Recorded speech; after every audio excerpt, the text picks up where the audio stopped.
ہونا تو یہ چاہیے تھا کہ عید کے دن نمازیں معاف ہوتی، لیکن عید کے دن آپ غور کریں 5 کی بجائے 6 نمازوں کا حکم دیا گیا۔ تو یہاں سے پتہ چلتا ہے مسلمان آزاد نہیں ہے۔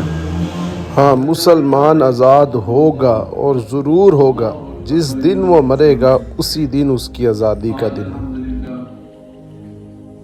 بڑا ہی خوشی کا دن ہے اور اللہ کا بڑا فضل و کرم ہوا کہ اللہ تعالیٰ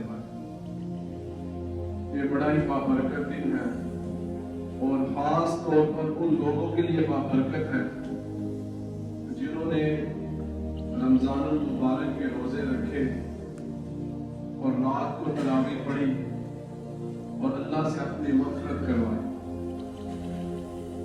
یاد رکھیں نبی صلی اللہ علیہ وآلہ وسلم نے اس منبر کے پہلے، دوسرے اور تیسرے سٹیپ پر جب پاؤں رکھا تو 3 دفعہ آمین کہا۔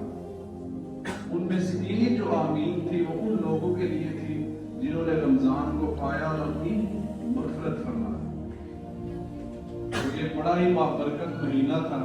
اللہ تعالیٰ سے دعا ہے کہ اللہ تعالیٰ ہم سب کو جیسے رمضان گزارنے کی توفیق عطا فرمائی ہے، ایسے ہی پورا سال گزارنے کی توفیق عطا فرمائے۔ یاد رکھیے آج سے تقریباً 1400 سال پہلے کی بات ہے، مدینہ کی گلی ایسے ہی خوشگوار تھی، خوشیوں سے بھری ہوئی تھی۔ بچوں نے نئے کپڑے پہنے ہوئے تھے، کوئی خوشبو لگا کر نکل رہا تھا، کوئی صرف اپنے باپ کا ہاتھ پکڑا ہے، کوئی اپنی ماں کے ساتھ تھا۔ خواتین اور مرد جو تھے وہ نمازیں کی ادا کرنے کے لیے جا رہے تھے۔ ہر بندہ بڑا خوش تھا، مدینے کا بہت بڑا خوشگوار تھا۔ وہ نبی صلی اللہ علیہ وآلہ وسلم اپنے گھر مبارک سے نکلے تو آپ صلی اللہ علیہ وآلہ وسلم کیا دیکھتے ہیں کہ ایک بچہ جو ہے وہ ایک گھر کے باہر کھڑے ہو کے رو رہا۔ جب نبی صلی اللہ علیہ وآلہ وسلم نے اس بچے سے پوچھا، بیٹا تم کیوں رو رہے ہو؟ آج تو خوشی کا دن ہے مسلمانوں کے لیے اور سارے بچے خوش ہیں، سب لوگوں نے نئے کپڑے پہنے ہیں، تم نے نئے کپڑے بھی نہیں پہنے۔ اس بچے نے رو کر کہا، یا رسول اللہ میرا باپ نہیں ہے، میں یتیم ہوں۔ میں کون ہوں؟ یتیم، اور میرے پاس نئے کپڑے بھی نہیں۔ آپ صلی اللہ علیہ وآلہ وسلم کی آنکھیں تھوڑی نم ہوئی۔ آپ صلی اللہ علیہ وسلم نے اپنا شفقت والا ہاتھ اس کے سر کے اوپر رکھا اور کہا، بیٹا تو اس چیز کو پسند نہیں کرتا کہ عائشہ تیری ماں ہو اور محمد صلی اللہ علیہ وآلہ وسلم تیرے باپ ہو۔ وہ جو بچہ ابھی چند لمحے پہلے اپنی آنکھوں کو نم کیے ہوئے تھا، اس نے اپنے چہرے کے اوپر مسکراہٹ لے اور نبی صلی اللہ علیہ وآلہ وسلم نے اس کا ہاتھ پکڑا اور اس کو عیدگاہ کی طرف لے۔ اور یہاں سے ہمیں ایک پیغام ملتا ہے، عید کی خوشیوں کے اندر جس نے یتیم کے سر کے اوپر ہاتھ رکھا، حدیث کہتے ہیں جتنے اس کے سر کے اوپر بال ہوتے ہیں اللہ اتنے اس کے گناہ کو معاف کر دیتے ہیں اور اتنے ہی اس کو اللہ تعالیٰ اس کے درجات کو بلند کرتے ہیں اور اس کو نیچے رکھتے ہیں۔ تو میرے بھائیوں، عید کی خوشیوں میں یتیموں غریبوں کو اپنے ساتھ ملا کر شروع کریے۔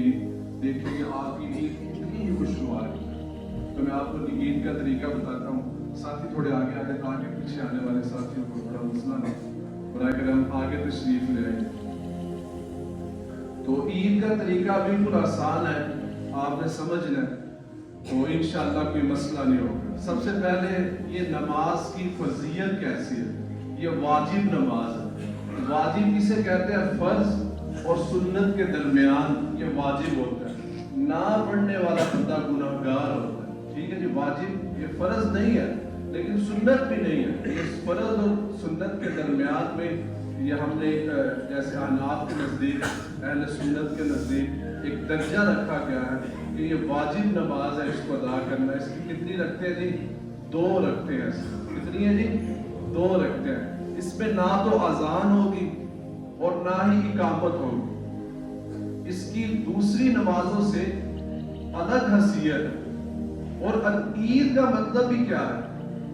دیکھیں، اگر ہم باقی نمازیں تو پڑھتے ہیں، عید کا مطلب یہ ہے کہ لوٹ کر آنے والے، اور یاد رکھنا آج نمازیں معاف ہوتی لیکن عید کے دن 5 کی بجائے 6 نمازیں پڑھنے کا حکم دیا ہے، تو یہاں سے پتہ چلتا ہے مسلمان آزاد نہیں ہیں۔ مطلب یہ نہیں ہے قطعاً کہ آج ہم آزاد ہو گئے۔ عید کے دن ہونا تو یہ چاہیے تھا کہ پورے رمضان ہم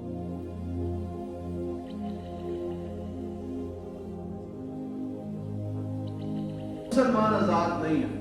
ہاں آزاد ہوگا جس دن وہ مر جائے گا، اسی دن آزاد، اس دن اس کے اوپر کوئی بھی فرضیت نہیں رہے گی، کوئی نماز نہیں۔ تو میرے بھائیوں، جیسے ہم نے رمضان میں نماز کی فکر کی، عید والے دن بھی ویسے نماز کی فکر کریں۔ ظہر، عصر، مغرب، عشاء، معذرت کے ساتھ کسی بھی مسجد میں آپ ظہر کی نماز پڑھنے چلے جائیے گا، ساتھی کو نہیں ہوگا۔ تو اس لیے میں اور آپ کوشش کریں کہ ہم نے جیسے رمضان گزارا ویسے ہی یہاں گزارا۔ تو عید کی نماز 2 رکعت ہے اور یہ کیا واجب ہے، کیا جی واجب۔ اب اس کو ادا کیسے کرنا ہے دیکھیے گا۔ سب سے پہلے امام صاحب جو ہے نا نیت کرنی ہے۔ نیت ارادے کا نام ہے۔ جیسے ہم جاتے ہیں قبرستان کے اندر جب جنازے پڑھنے کے لیے، تو وہاں وہ کہتے ہیں جی پڑھے، منہ سے پڑھے۔ منہ سے پڑھنا کوئی ضروری نہیں، یہ بھی ہمارے علماء نے لکھا ہے، لیکن اگر کوئی منہ سے نہیں کہتا تو کوئی ضروری نہیں ہے۔ نیت دل کے ارادے کا نام۔ آپ نماز پڑھنے آئے عید کی، آپ نہ بھی کوئی نیت کرے تو یہ آپ کی نیت ہی ہے، لیکن اگر کوئی منہ سے اقرار کر دیتا ہے یہ بہتر ہے، لیکن ضروری نہیں ہے۔ تو سب سے پہلے کیا کرنا ہے جی، 2 رکعت نماز عید الفطر، ٹھیک ہے، واجب ہے، 6 زائد تکبیرات کے ساتھ، ٹھیک ہے۔ میں نے کہا کوئی ضروری نہیں، اگر کسی کو آتا ہے تو ٹھیک ہے، نہیں تو کوئی ضروری نہیں۔ اس کے بعد آپ نے کیا کرنا ہے جی، اللہ اکبر، ہاتھ اٹھا لینے، ہاتھ باندھ دینے، جیسے ہم آپ نمازوں میں پڑھتے ہیں۔ ہاتھ باندھنے کے بعد کیا پڑھنا ہے، سبحانک اللہم وبحمدک وتبارک اسمک وتعالی جدک ولا الہ۔ یہ پڑھ لیا۔ 3 تکبیریں ہم نے زیادہ کرنی۔ اللہ اکبر، ہاتھ اٹھا کر چھوڑ دی، اللہ اکبر، ہاتھ اٹھا کر چھوڑ دی۔ اب تیسری دفعہ کیا کرنا ہے، اللہ اکبر، اور ہاتھوں کو کیا کر لینا، باندھ دینا۔ اور جیسے ہم سورۃ فاتحہ پڑھتے ہیں اور اس کے ساتھ سورت پڑھتے ہیں، پھر رکوع کریں گے، سجدہ کریں گے۔ اب دوسری رکعت کے اندر جب امام کھڑا ہوگا تو کہے گا اللہ اکبر، جیسے کہتے ہیں، تو کھڑے ہوتے ہی جو ہے نا سورۃ فاتحہ پڑھی جائے گی اور اس کے ساتھ سورت ملائی جائے گی۔ اب 3 زائد تکبیریں ہوں گی۔ ویسے تو اگر آپ پوچھے نا ایک اندازے سے، یہ 8 تکبیرات بنتی ہیں۔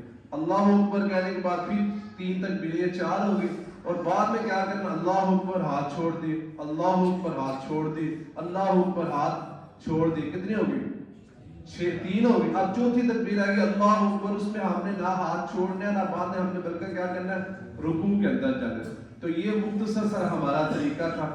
اس کے بعد جو ہے نا خطبہ، وہ سنت عمل ہے، اگر کوئی پڑھے تو ٹھیک ہے، بہتر ہے کہ ادا بھی کرنا چاہیے۔ اگر اللہ نہ کبھی کوئی بندہ نہیں پڑھتا ہے، ایمرجنسی جانا چاہتا ہے تو جا بھی سکتا ہے، لیکن اس کی فرضیت نہیں ہے، یہ سنت عمل ہے، پڑھنا چاہیے۔ اللہ تعالیٰ سے دعا ہے کہ جو بات کہی گئی ہے سنی گئی، اللہ پاک وعلی آلہ وسلم تسلیما۔ اللهم صل على محمد النبي الأمي وعلى آله وسلم تسلیما۔ اللہ ہم سب کے صغیرہ کبیرہ گناہوں کو معاف فرما دیجئے، وہ گناہ جو ہم نے جان کر کیے انجانے میں کہ اللہ سب کو معاف فرما دیجئے۔ اللہ یہ ہمارے ہاتھ خالی ہیں، لیکن تیرا دربار سب سے زیادہ خزانوں سے بھرا ہوا ہے۔ اللہ ہمارے خالی ہاتھوں کو اپنے خزانوں سے بھر دیجئے۔ اللہ جیسے رمضان مبارک گزارنے کا حق تھا، ویسے ہم نے اس کی عزت، احترام اور اس کا حق ادا نہیں کیا اللہ، لیکن تو رحمان ہے، رحیم ہے۔ اللہ ہمیں پورا پورا بدلہ دے دے، اللہ ہمیں پورا پورا بدلہ دے دے۔ اللہ امت مسلمہ پر اپنا خاص کرم فرما دیجئے، اپنی خاص رحمت فرما دیجئے۔ اللہ مسلمان جہاں جہاں مظلوم ہیں ان کی مدد فرما دیجئے۔ اللہ ہمارے دوستوں کے دلوں میں جو جو جائز خواہشات، اللہ سب کو قبول فرما لیجئے۔ اللہ تو ہمارا خالق ہے، مالک ہے، رازق ہے، تجھ سے نہ مانگے تو کس سے مانگے۔ اللہ ہم سب کے صغیرہ کبیرہ گناہوں کو معاف فرما دیجئے، اور اللہ ہمارے رمضان کے روزے، رات کی عبادات، قرآن سننا، اللہ ساری عبادات کو قبول فرما لیجئے، اور اللہ جیسے دوست ہم یہاں اکٹھے ہیں ہمیں جنت میں اکٹھا فرما دیجئے گا، اور اللہ سب سے بڑھ کر جب کوئی بھی سہارا نہ ہوگا، اللہ ہمیں نبی صلی اللہ علیہ وآلہ وسلم کی شفاعت نصیب فرما دیجئے گا، آپ کی محبت نصیب فرما دیجئے گا، آپ صلی اللہ علیہ وآلہ وسلم کے ہاتھوں سے غسل نصیب فرما فرما دیجیے گا. اے اللہ نبی صلی اللہ علیہ وسلم کی دعاؤں کا حصہ ہمیں عطا فرما دیجیے گا. اے اللہ نبی صلی اللہ علیہ وآلہ وسلم اور صحابہ کا پڑوس نصیب فرما دیجیے گا. اللہ تو رحمان ہے، رحیم ہے، حنان ہے، منان ہے. ہماری ساری دعاؤں کو قبول فرما لیجیے.